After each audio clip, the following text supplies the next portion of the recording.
Amreli LCB ટીમે બક્સરા શહેરમાંથી ગેરકાયદેસર અનાજનો જથ્થો ઝડપી પાડ્યો। બક્સરા શહેરના ડેરી પીપરિયા ચોકડી પાસેથી રિક્ષામાંથી ઘઉં ચોખાનો જથ્થો ઝડપી પાડ્યો।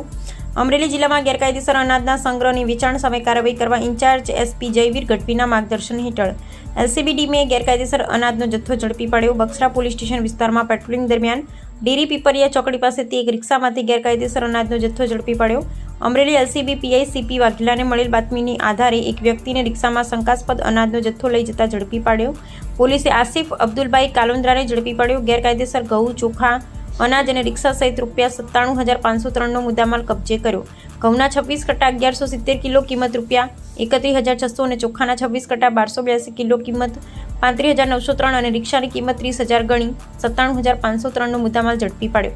વધુ કાર્યવાહી અર્થે બક્સરા મામલતદારશ્રીને સોંપવામાં આવ્યો। અમરેલી એલસીબી ટીમના હરેશસિંહ પરમાર અને આદિત્યભાઈ બાબરિયા સહિત ટીમે ગેરકાયદેસર અનાજનો જથ્થો ઝડપી પાડ્યો। બક્સરા પંથકમાં ગેરકાયદેસર અનાજના જથ્થાની હેરાફેરી કરતા ઈસમો